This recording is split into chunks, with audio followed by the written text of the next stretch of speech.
Welcome back, everyone. Thanks for tuning in with us. We're going to bring you part 2 of our Southeastern Oklahoma expedition.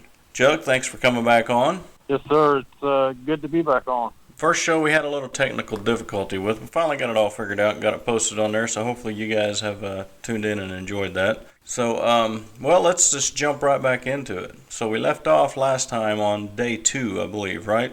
Actually, I think we had got to day 3 because we had talked about us going up on the ridge line that night. Okay, yeah, you're right. So then that's the night the heavy rain moved in, wasn't it? Yes, sir. You know, to be honest, that whole day 3 was kind of a miserable day for us because it was raining, and that's the day we actually went out and picked up the 2 recorders that we had, or was it 1?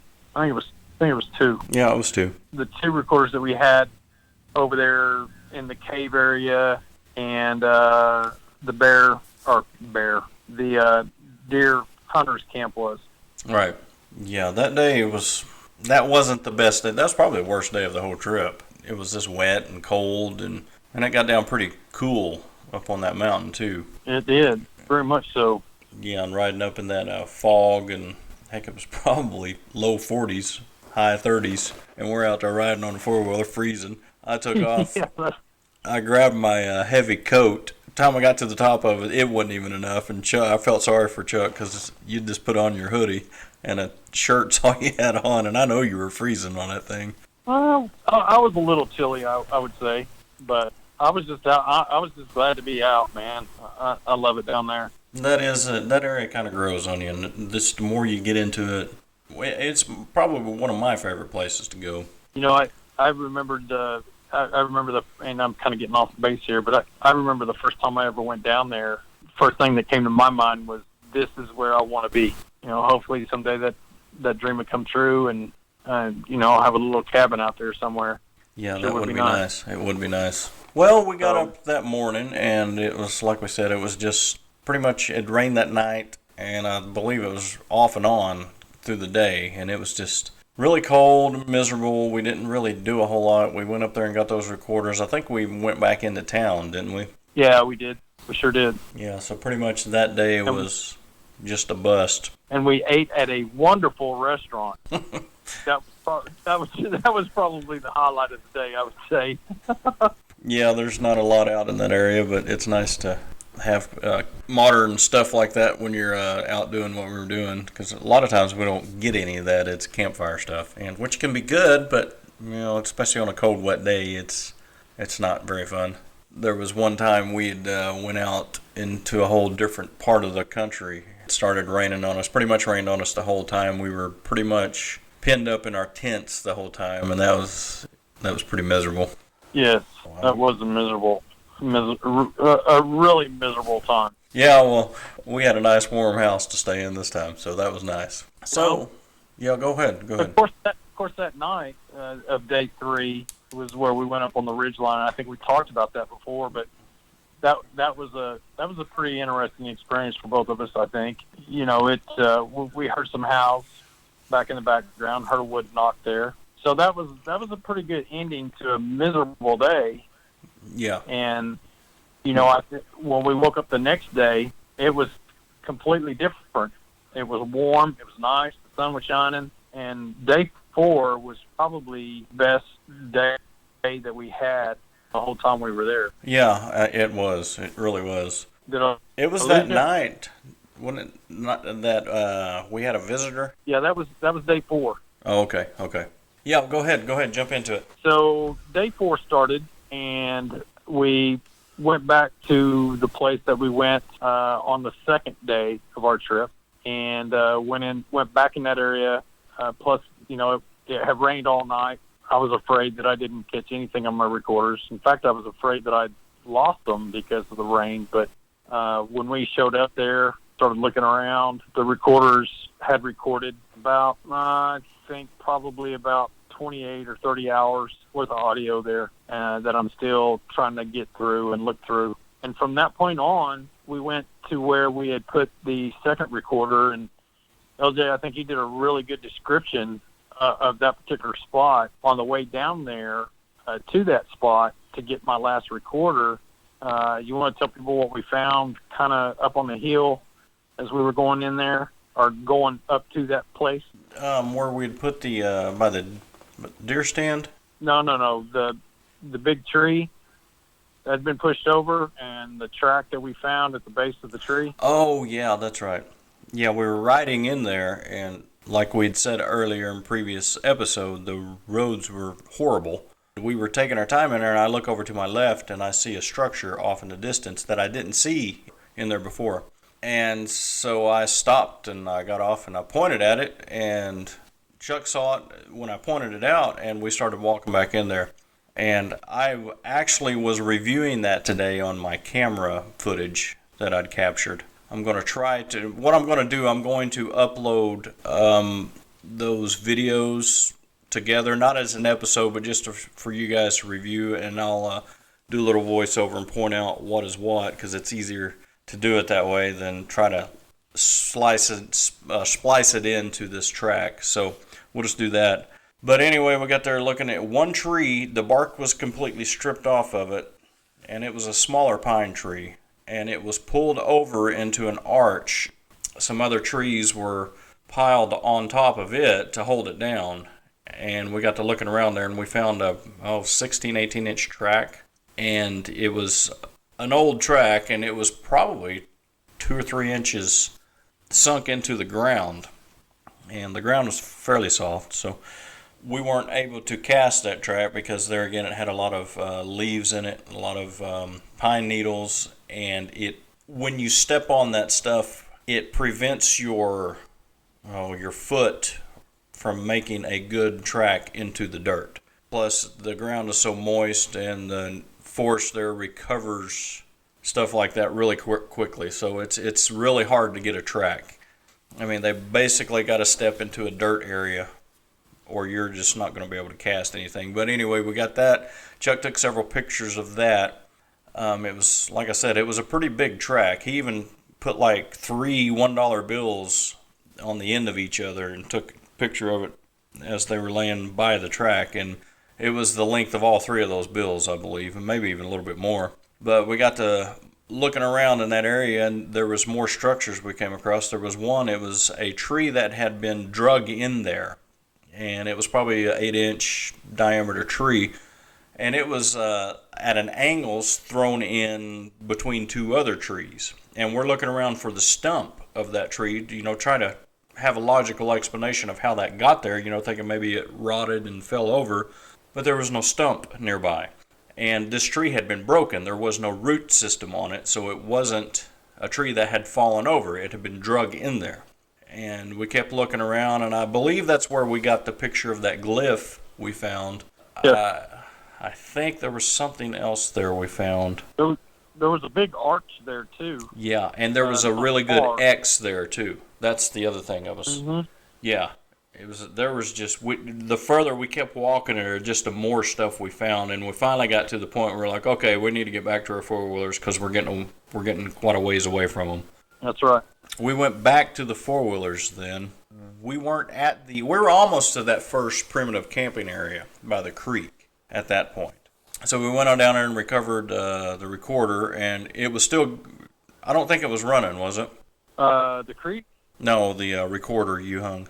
Oh, no. Yeah, it had stopped. That one had stopped. And like I said, I think I only got probably 28 to 34 hours on it, maybe, if that. Which, have you had any time to review any of that yet? I have started reviewing that particular recorder, and that's the recorder I think we've got some limb breaks from. Mm-hmm. I think I caught those on the recorder. I'm still trying to figure out exactly what I'm actually listening to, because at that particular time, during my recording process, there was a group of people that came in there with side-by-sides and had parked there, and I'm trying to figure out if it's them snapping logs to make fire pit, or if that was something completely different. So I'm still in the process of looking at that real close and making sure that the sounds that I'm hearing, which is the wood breaking, is not from them. I'm going to do some more investigating on that further to make sure that I'm not throwing something out there that's not real. You know what I mean?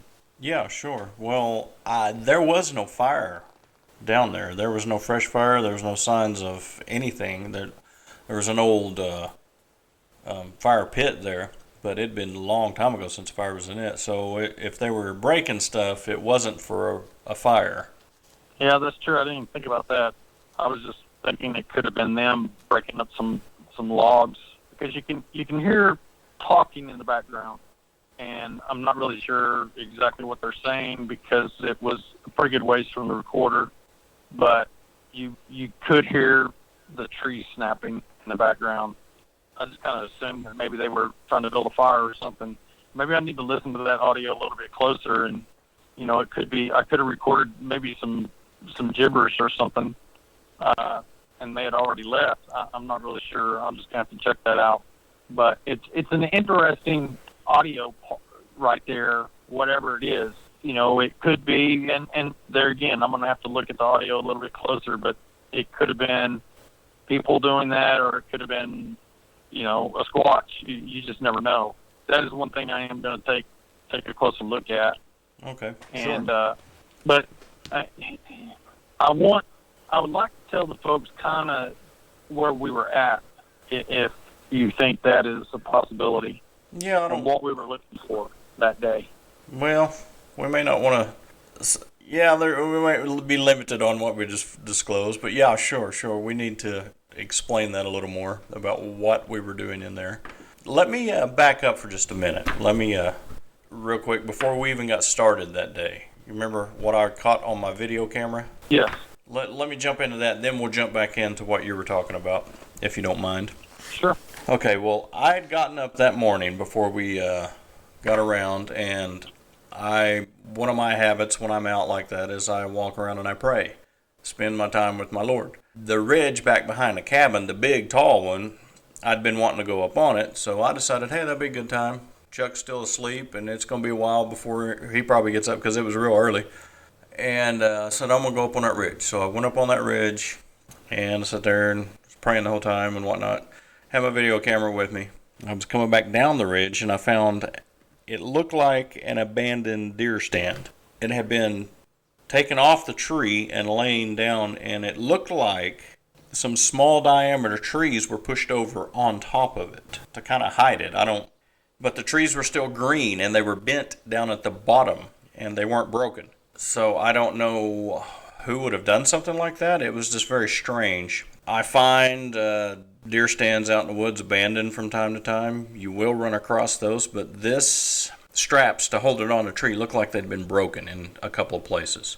So it was a little odd. But anyway, I'm standing there looking at this thing, and I'm recording this, and I just shut my camera off because I just finished recording that, and I heard these 3 yells. There's like, oh! It was, I can't mimic it very well, and they were right in a row. And I heard somebody's dog start barking. I mean, it lit these dogs off. Boy, they were upset. And I flipped the camera back on, and as I flipped it on, I talk and said, I just heard a yell or something. I don't remember what I said, a scream or growl. I think I said growl. But I said, I'm going to respond. And about the best thing I can do is a whoop. So I let out a whoop. I wait a few seconds, minute maybe, and nothing. So I do another one.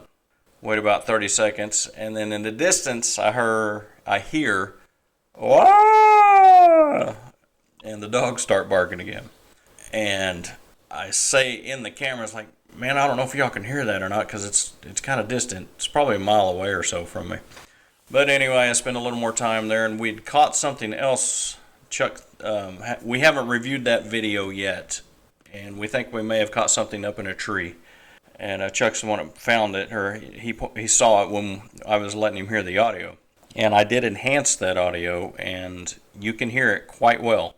So that's one thing I'm going to be putting on here. I might just put it on by itself because it's pretty cool that we caught something like that. And keep in mind, there were no houses around where I was. On that side of the creek, there's houses, but they're way on further down. and I heard this yell along the creek. And this is early in the morning, and I just don't think anyone would have been out there. And why would they be out there yelling out in the middle of nowhere? Right. And why Well, would... let me ask you this. Go ahead. Where the noise came from, how far do you estimate away from that were you at the time?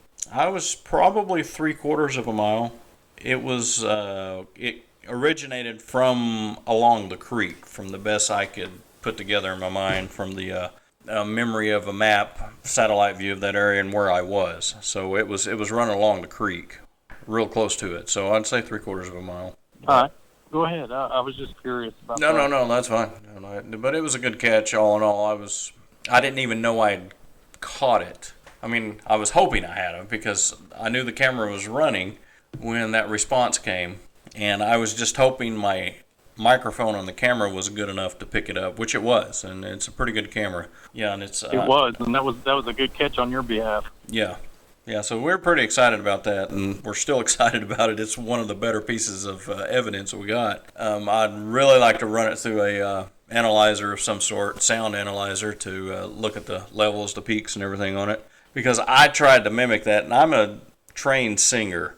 That's what I went to college for, and I can't make that pitch. I mean, it was so... You just have to hear it. When I get it on here, you'll understand what I'm saying. All right, well, we'll jump back into that, Chuck. So we're down there. We found that structure. Then we started to progress on further. We're looking for stuff down there. And we find, oh my gosh, it was even more than the first day we were down there. The structures and everything we found. We stopped multiple times taking pictures, taking videos, and just investigating different structures and whatnot. And we rode, 10, 11 miles back in there that day? I think I recorded 12 miles. We were 12 miles that day. Okay. Yeah, that's probably right, because it was a long ride. I mean, it was a fun ride, but it was a long one. It was. I'd like to... I don't know whether I should say this or not, but I'm kind of hesitant to say this. But so if you want to cut this part out, you can. Yeah. The place that we were at for many, many years has been a research area. There has been a lot of researchers in this area. They've come from all over the country, and they go down to this place, and they had built some cabins. Our goal that day was to see if we could find some remnants of that, or even find complete cabins. I was really interested in maybe finding a cabin that was there and actually having researchers there that we could actually talk to. That was one of the goals that I had that day. We went into these areas. The structures there were just phenomenal. We kept driving down the trails. We kept looking and take over from there. Well, like you said, we were going down the trails, and keep in mind, we're still in the national forest area because it's massive. It'll take you a while to get out of there. Now, you can get out of there in a day, sure, on a four-wheeler, but we'd at least gotten into the heart of it, or on the edge of the heart of it. We got to a point where we were going to cross back over one of the creeks. We knew the other entrance was closer to that side, and we didn't want to go down that way. We don't have cell phone service down there. We're going basically off of memory, and there's trails that intersect each other all over the place out there. So we backtrack probably a mile, maybe two, and we come back to this area where Chuck had thought it was a game camera that was up on the side of a tree. Well, it turned out to be a beer can, which we were like, oh, okay, well, we just zipped by it first time. But anyway, there was a road that went off to the left of that trail that was less worn than the trail we were on. So we were like, well, let's go down it. So we take off, and we're going back through there, and we're mud bogging through a lot of these areas, and it's a pretty good ride. It's not too bad. It's not rutted out real bad. It's just a lot of overgrown trees and stuff. You got to lay down on the seat a lot of times to get under some stuff, but we were just weaving on our way back in through there, and we come to this one area where it didn't tee, it wide. About 100 feet on the left Y, there was a tree that had been pushed over. And so we're like, well, let's go around that tree and go see what's in there. So that's what we did. We went around it, went back in there, and we started seeing this plastic, like that visqueen plastic. It was clear plastic. It comes in big rolls you can buy at the hardware store, and we start seeing that out there. I'm like, what in the world is going on here? And we kept looking around, and once we got back in there, we seen the floorboards of what looked like a cabin. The walls and ceiling were completely gone. It was rotted completely away. The only thing that was left was the frame of the floor. There was a couple of 2 or 3 tables there, a bookshelf, a little grill, some other stuff laying there, and we were like, this is the remains of either a hunting cabin or a research cabin. And we stood around there for a while and just looked around, and it was sitting right next to a small creek. And it would be that we were like, that's another area we'd like to go and just throw a tent up and spend a night. I mean, it was a pretty amazing area. I'll hand it off. Oh, okay. Looking at the remnants of that, and there was even a small set of steps going up to what would have been the front door. Yeah, that's right. There were. My first train of thought was, they supposedly there's 4 or 5 cabins up there. I think what we came across is one of those cabins. And like LJ was saying, there was a couple tables there, a bookcase where they could have stored data or whatever. But it was the perfect location to actually have a place like that because of the creek that was right next to it. I can just imagine, I could imagine that there were people that had been out there doing research. To me, it was an exciting find. We then went up a pretty steep embankment, following the trail that led us up it, and we were thinking that this was going to be another road to maybe another cabin. We went pretty much on top of the ridge, I think.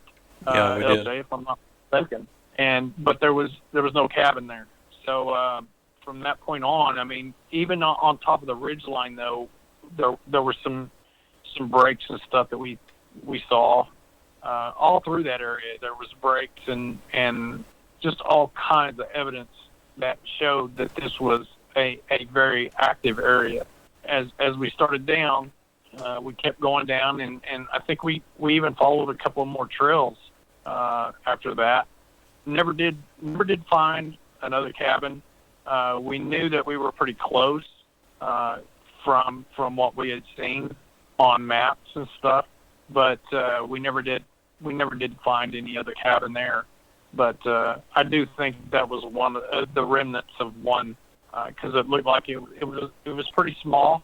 There was no kitchen or anything like that in there. I think it was just a place where they may have set up some bunk beds or something, or built some bunk beds, and people slept there. Like LJ said, there was a fire pit out in front of it, and so I could see people sitting around with a fire at that place, and it'd be a great place to do some research. There's no doubt about that at all. So, yeah, well, what struck me was it was how old it was, I guess. It had been there a long time, and granted, in that typical or in that type of terrain, it doesn't take long for the ground to reclaim wood and stuff like that because it's so moist. But just the state, the condition that was in, it'd been there a long time. And that got my mind thinking, how long have people been coming back in here, either researching or... We tend to think it was a research cabin because usually when you find a hunting cabin, you'll find stuff where they can hang their game up in trees, and there's other signs. But we didn't find anything like that. And that's what it just felt like. The area it was at, that would not be a place that I would put a hunting cabin. And I say that because to get back into it, they weren't going to drive their pickup to get in there. They were going to have to walk or ride a four-wheeler or a motorcycle or dirt bike or something to get back in there. And then they're going to have their gear, and it would just not be appropriate. Well, I wouldn't say appropriate, but it wouldn't be convenient for me to go spend 2 or 3 days hunting in a place like that. I mean, I would walk into there and go hunting, but I wouldn't go build a cabin there. Now, if I was researching Sasquatch, hunting Sasquatch, then that would be the exact place I'd want to build one because it was perfect. So That's what got my mind to thinking, just how long has people been researching squatches in this area? So that just got me thinking in that line, but go ahead. I was just going to say, the one thing that kind of led me to the idea that was probably what it was you could tell at one time there was a road there. I mean, that's kind of what we were going up and down. There was roads crisscrossing back and forth into there, but these roads have been washed out, and there's no way I think you could have got a four-wheel drive pickup or anything like that in there, or side-by-side, because a lot of those roads were washed out so bad that, I mean, we had to go pretty slow going through some of that area because it was pretty rough terrain. But you could see the remnants of a road or a trail or something, and to haul that stuff in there, I think that they had to maintain those roads and do that sort of thing, and that just wasn't the case. So I don't know if researchers are still going in that area. Like I said, we never did find the other cabins that we know that were there at one time. So I think that this whole thing, this research thing in that area has been discontinued. But I do know that there were researchers from all over the country that went to this area and did do a lot of research. And what happened to them, or what happened to the group, or whatever you want to call it, I have no idea. But it's a heck of a spot. It was really cool to see that kind of stuff and just think about people who were out there on a daily basis for a certain amount of time, seeing things, and doing research there. It was really cool. Yeah, definitely was. And we finally left that spot because we hung out there for a while, just looking around, kicking rocks over and whatnot, just seeing if we could find anything cool. But we didn't. Everything was all old and rusted and gone. We left that, like you said, we left that area and we went on up the hill, which was quite a ways up the hill. We finally got to the top of that ridge, and man, that ride to get up the top of that was pretty steep. It's a pretty wild ride.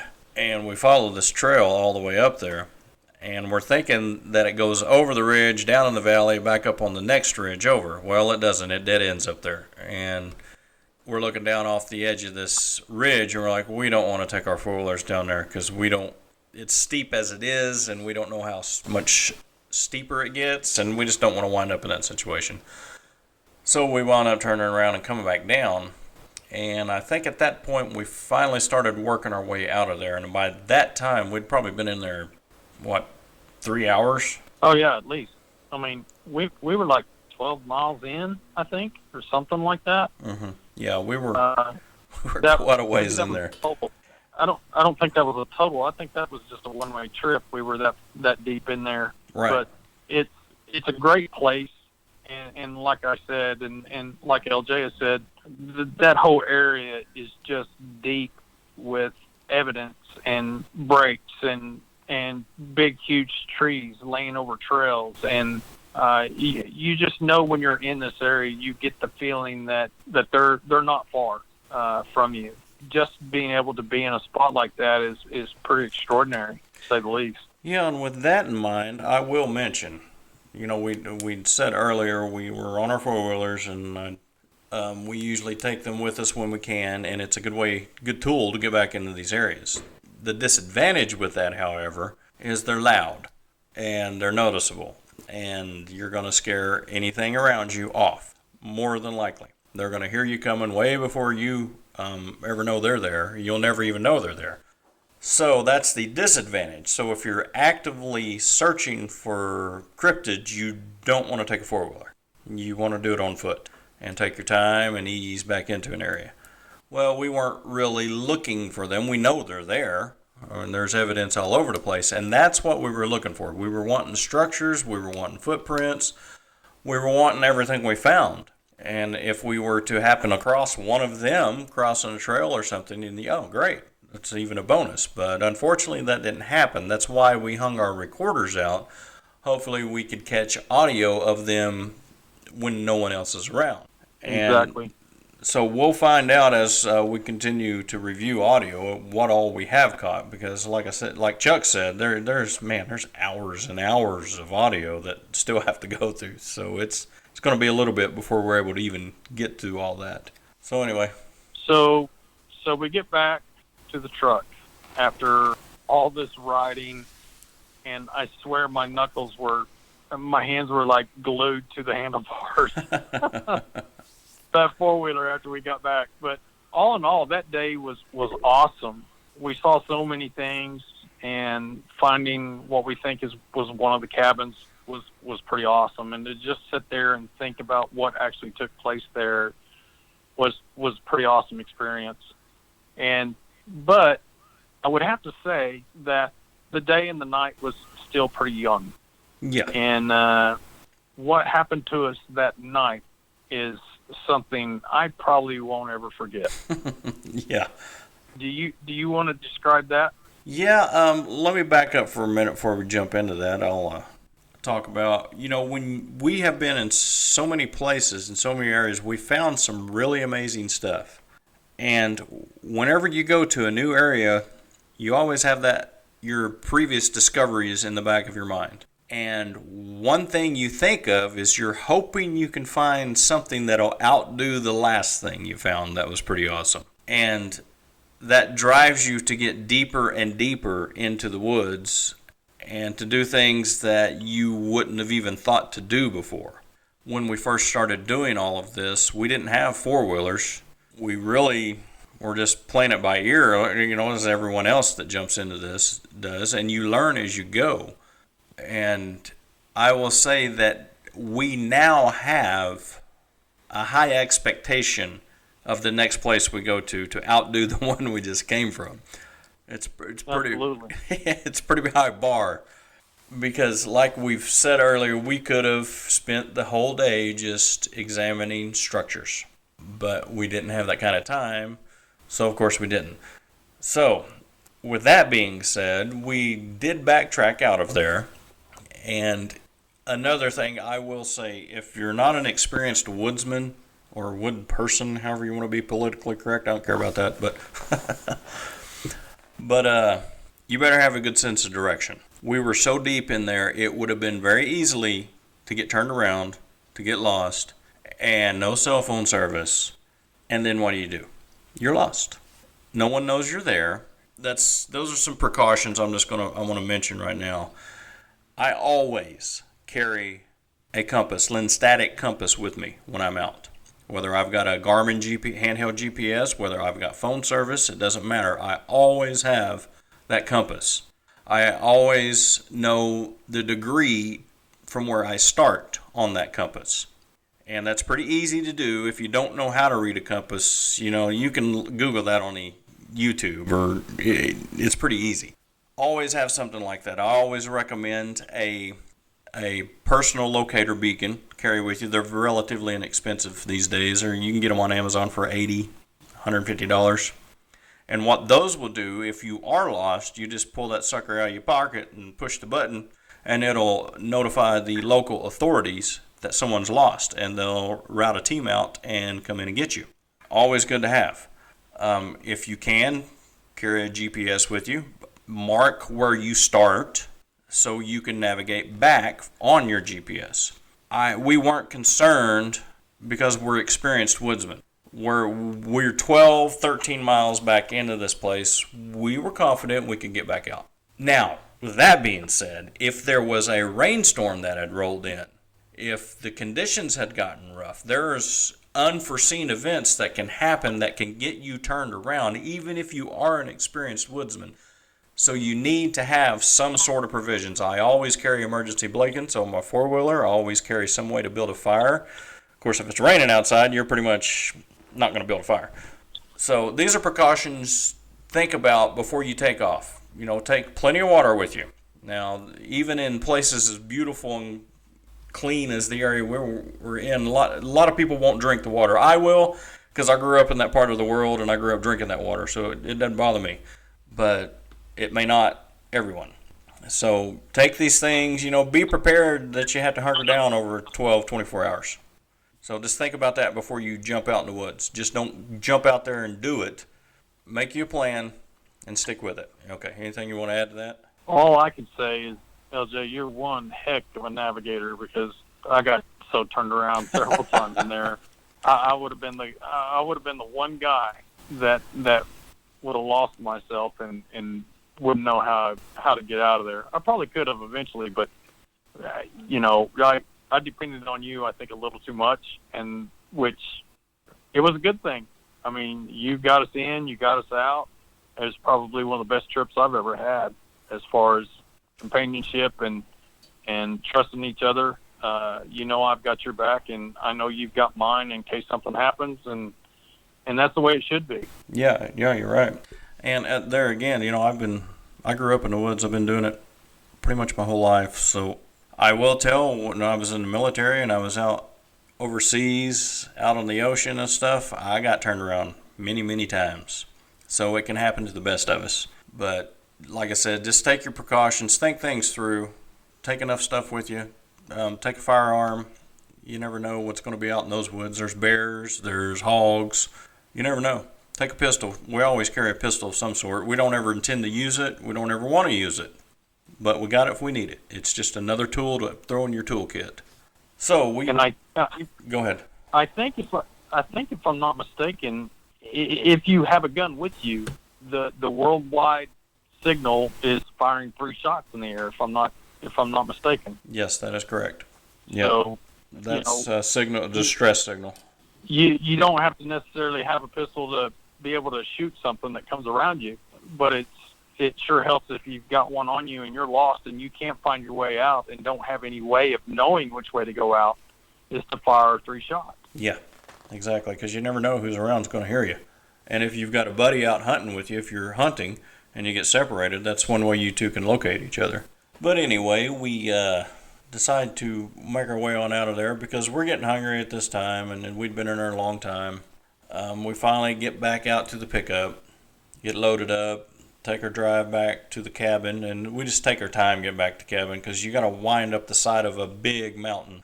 There's a look off or pull over, lookout, whatever they call it, where you can pull over and you man your way up there. Just beautiful country, and we just took our time and just enjoyed that.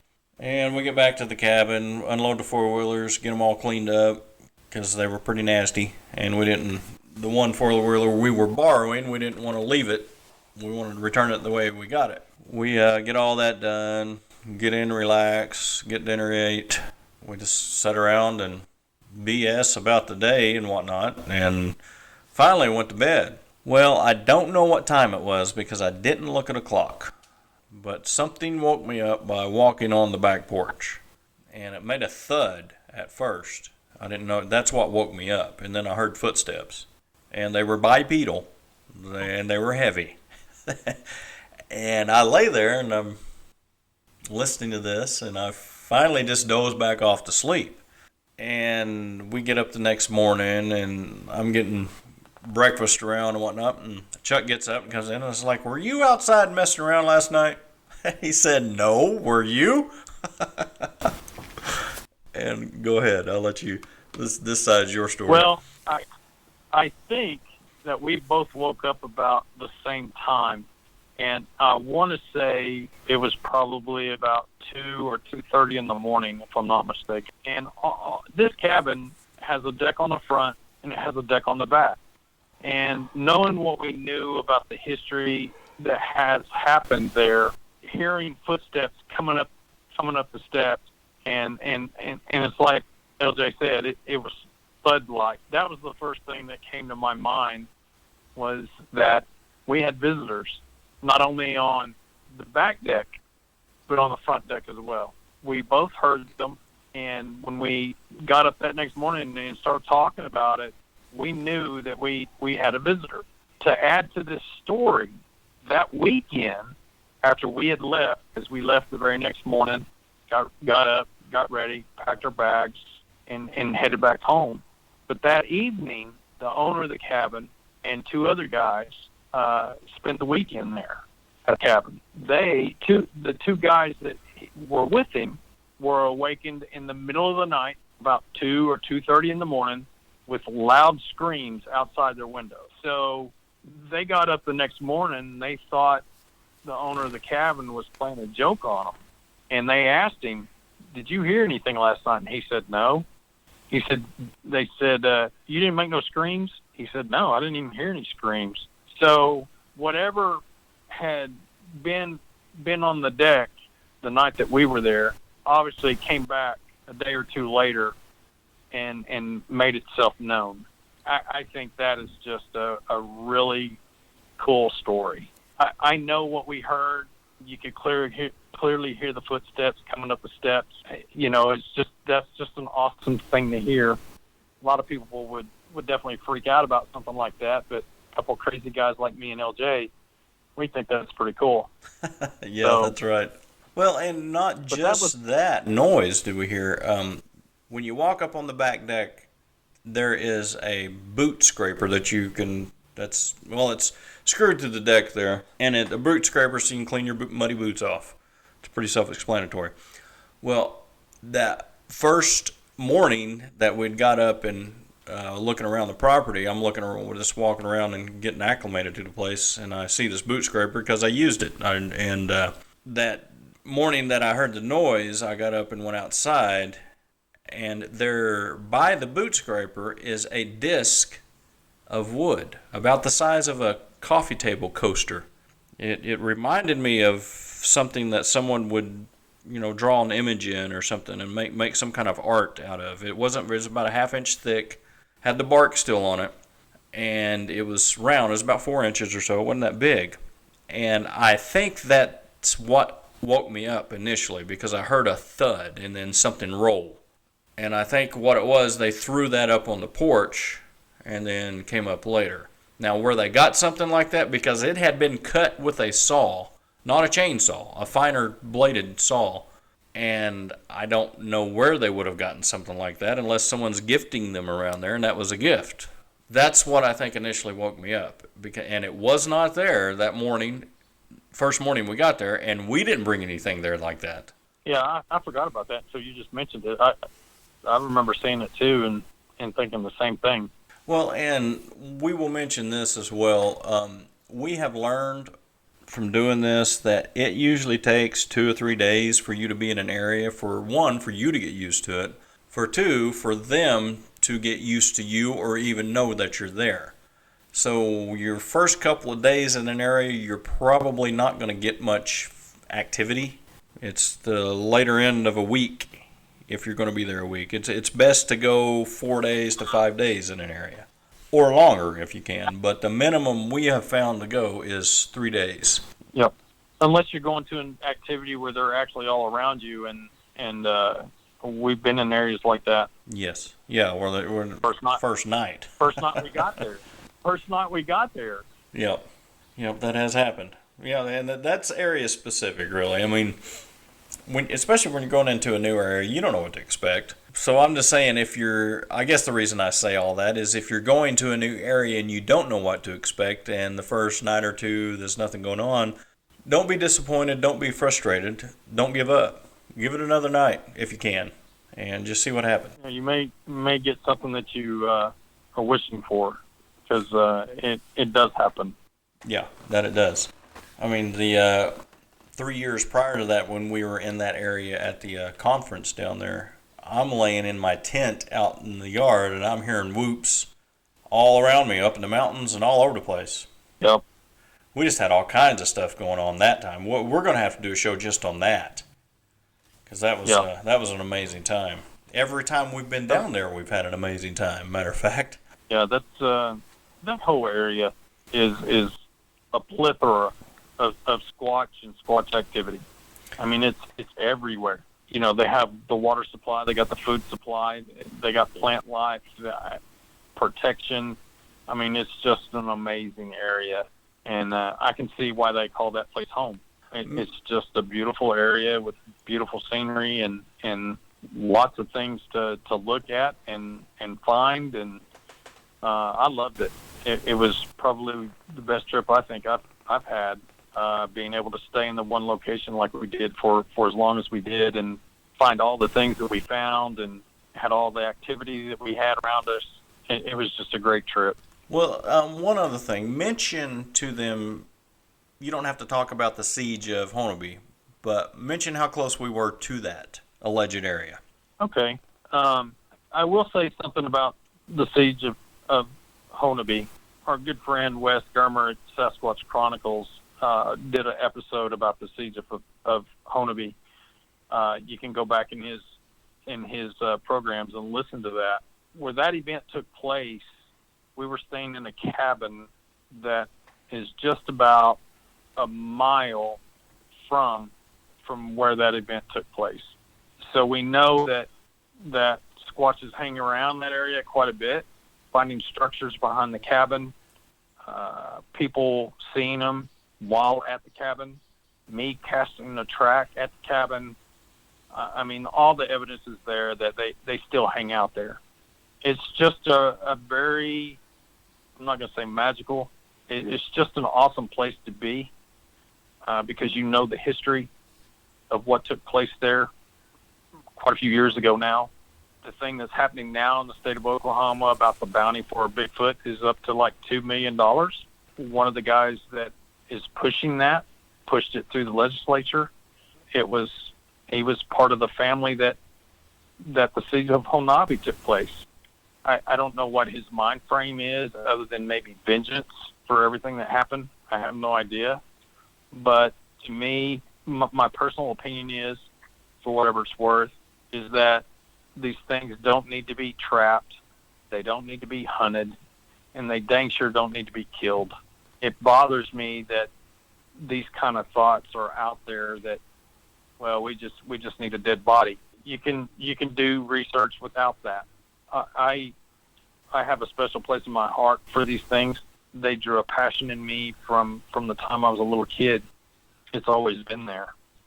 And so it bothers me tremendously when I see people doing what they're trying to pass here in Oklahoma. Well, supposedly you can't kill one now, but you can trap them. It breaks my heart to think that something like that is taking place, and my biggest fear is that somebody's going to get shot or somebody's going to die, and I don't want that to happen. You can trap them. That's got to be one of the dumbest things I've ever heard. Have you ever trapped animals? I did with my grandfather a long time ago. Okay, well, you can remember from that, I'm sure, the difficulty of getting an animal out of a trap without getting hurt. Yeah. Exactly. Even if you were to get a trap big enough to catch one of these things, what are you going to do with it when you come up on it? Yeah. And if you can't shoot it, the shooting it would be the best way to get one. Right. And you know as well as I do that where there's one, there's going to be others. Yes. And that's just the nature of it. And these guys who think they can go out there and shoot one and everything's going to be okay, or trap one and everything's going to be okay, to me, they got a rude awakening and waiting for them. You're just asking for trouble. Oh, if you think you can trap one, go for it, is all I can tell you. Well, much less you're going to be there with a gun, and some other guy's going to be walking through the woods doing the same thing you're doing, and you're going to turn around and think it's one of them. Yeah. And I just think that's just asking for trouble.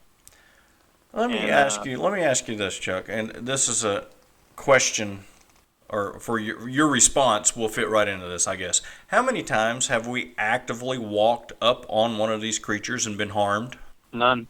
How many times have we ever felt threatened by them? I've never felt threatened except for on my very first expedition, when one was peeking in my window in my pickup while I was trying to sleep, and that scared me to death. In fact, I thought I either dreamed it or imagined it, and found out later that no, that really happened. I remember that night like it was yesterday, because the first thing that I did when I saw it looking at me was, oh my gosh, if he wants me, he's going to get me now. Of course, I didn't know now what I didn't know then what I know now. We've been very close to them, within several feet, and nothing happened as far as somebody getting harmed or somebody freaking out. I've never felt threatened. I've never felt like I was in any kind of danger, except for that one night, and that was because I didn't know any better, and I was really new into research and investigating and all that kind of stuff, and that bothered me a little bit. Since then, I've never felt fear.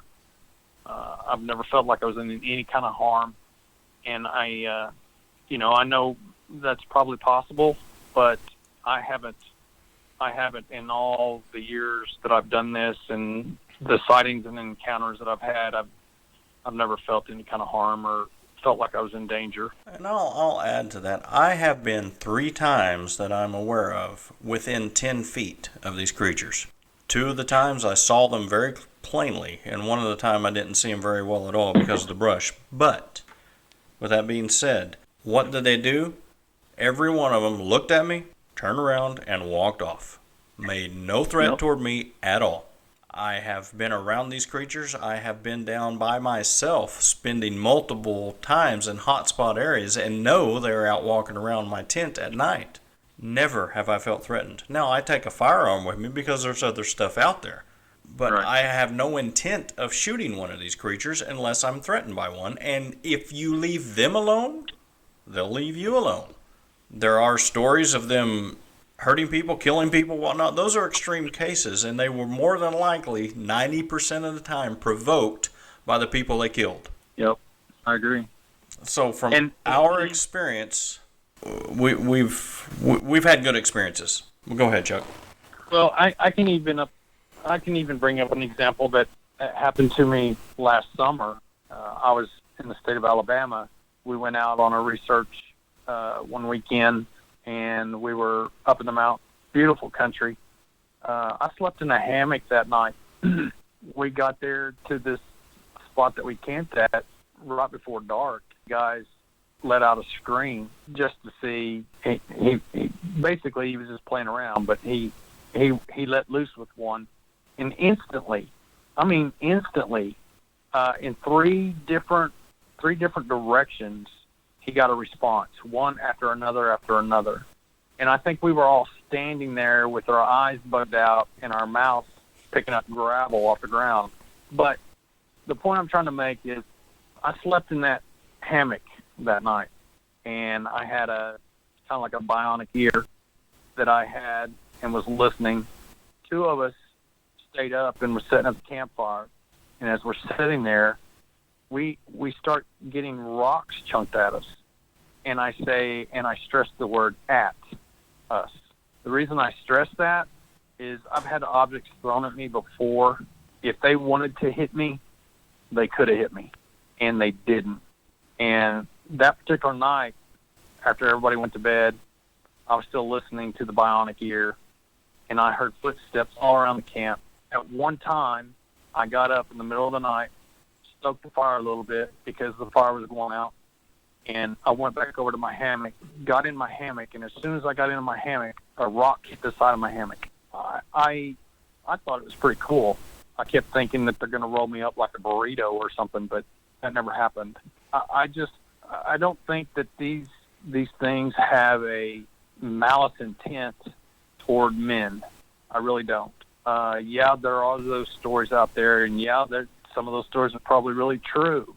But like LJ said, I think that in those cases, there was a provocation for them to react the way they did, whether it was a mother protecting her young or something of that nature. They're just like anything else animal-wise in the world. A mother's going to protect her young. A father's going to protect his young. And I think those are the circumstances where things could get a little icy. But for the most part, I don't see any malice. You see videos on YouTube all the time of film footage of these things, and what are they doing? They're walking away. Why do you think they stay hidden all the time? It's because they don't want conflict. That's not what they're after. That is my thoughts for whatever it's worth. I'll believe that until something happens to me or something changes, but I really don't think that's going to happen. Well, you and I have talked about that multiple times, and I'm in agreement with you, but from experiential knowledge, Like we've just said, we've never had a bad experience. Let me ask you this. In this area where we're accustomed to going, the areas that we have ventured into the most, out of the four types of Sasquatches, what would you say is the dominant or only type that we encounter on a regular basis? That's a good question. I know you've got the Neanderthal looking that almost looks human. I think everything that I've actually run across, I hate to say this, but I think it's more ape-like than anything else. I've never seen one that looked like a Neanderthal. I think in different areas you have different ones, but my very first sighting that was on the river that's just north of me here, I'm not going to say it looked like an ape.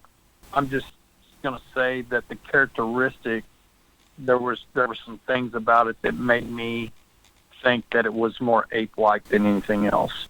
Well, I'd agree with you on that. And when I went to the Big Thicket and Sam Houston National Forest, the one I saw the first night there was actually on all fours. Even on all fours, his head came to my chest, and I was probably, I'd say, 7-8 feet from him. Mm-hmm. But he was swaying back and forth like a gorilla. Yeah, I remember you telling that story.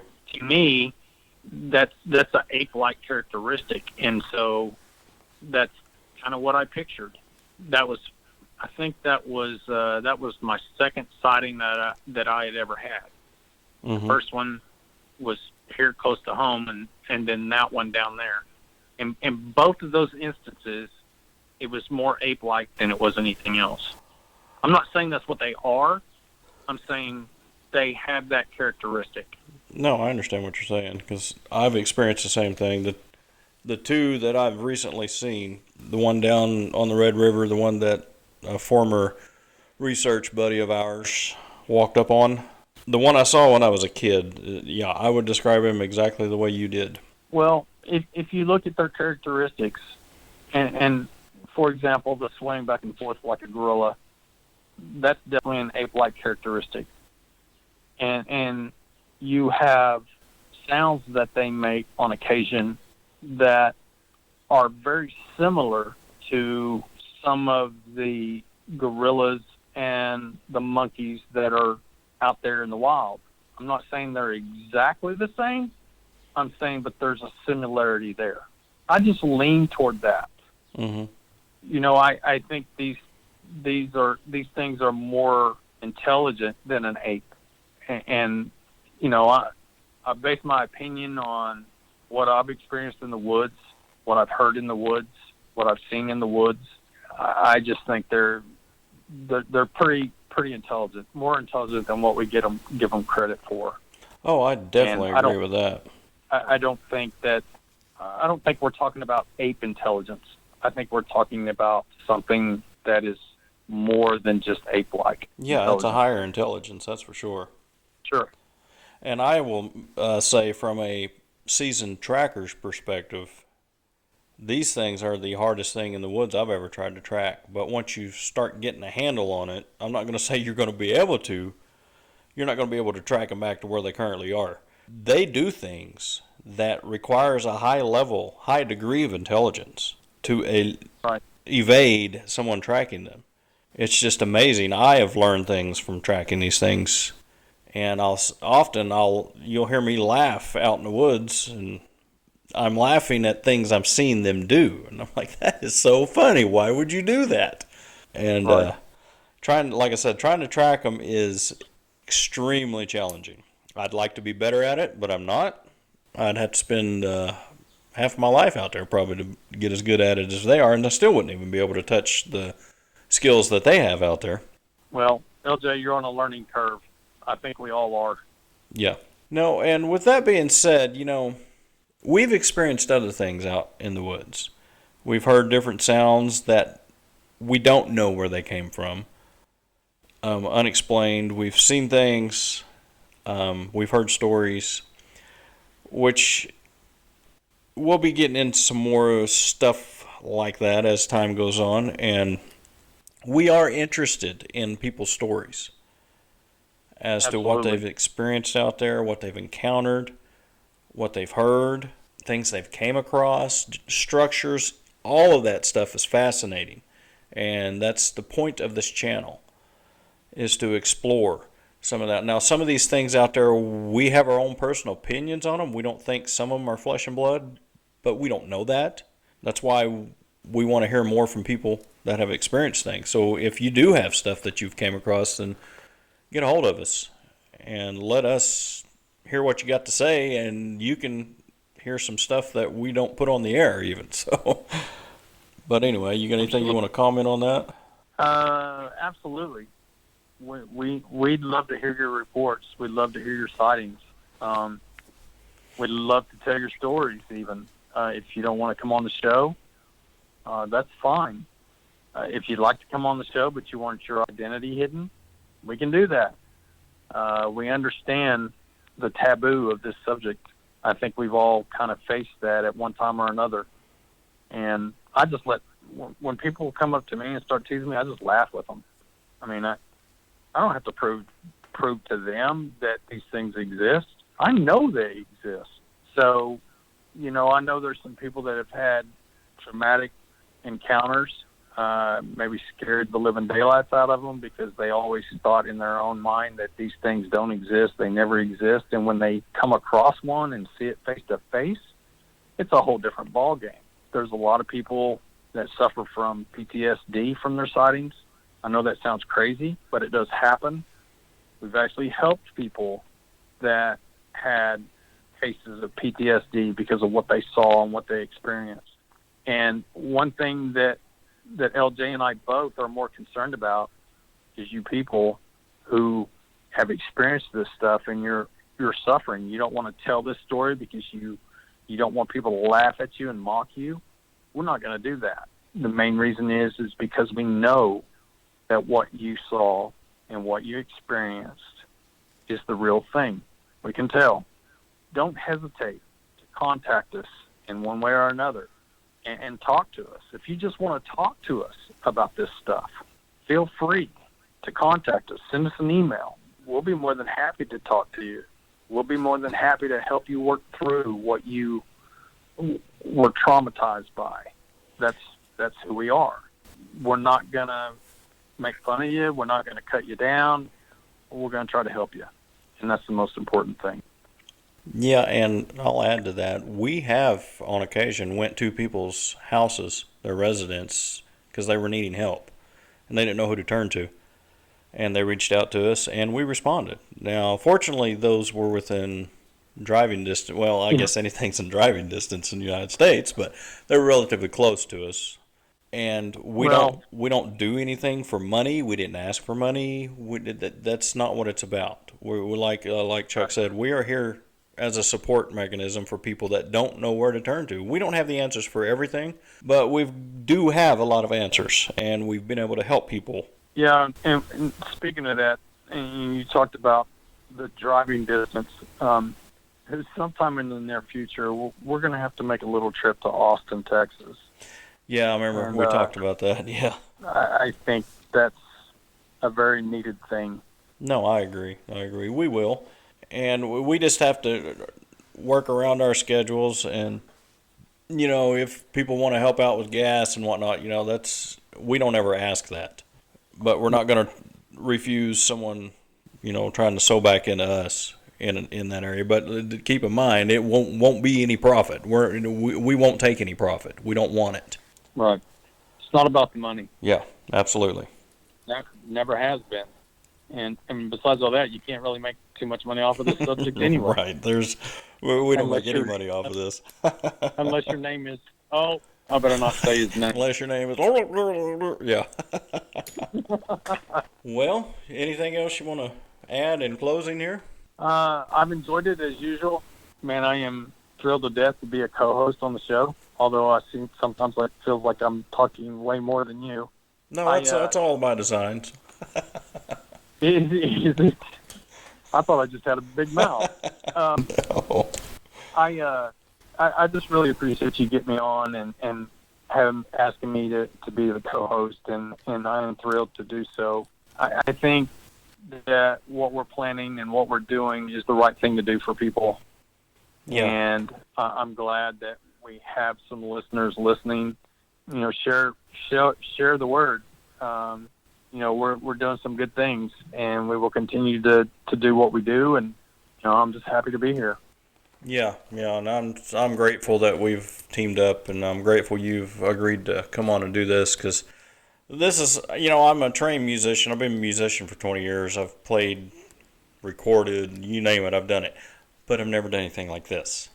So this is the recording side of it. I understand all that, but actually coming on and talking, this is all new to me. So I rely on you, and that's one reason I just kind of let you talk, because you've got more experience at this than me. But well, LJ, I'll tell you what. If you want to sing sometime, I'll let you do that. Okay. Yeah, I've got a YouTube channel with some of that stuff on there, but it's not very popular. But that's okay. That's a passion of mine. But, well, always a pleasure, brother. Yeah, always. Same here. Yeah, and I've enjoyed it, and we'll get this thing get it dialed in here and wind down to an end. But yeah, thanks for coming on, man. Thanks for being a part of this, and we look forward to bringing you guys more good content. Thanks for listening to the show. If you've experienced a cryptid animal in any way and want to tell your story, email us at cryptidsafari@gmail.com. You're welcome to come on to the show or just simply talk to someone who will listen. We're here for you. Remember to be kind to one another, seek the truth in love, and He will make you free. Until next time.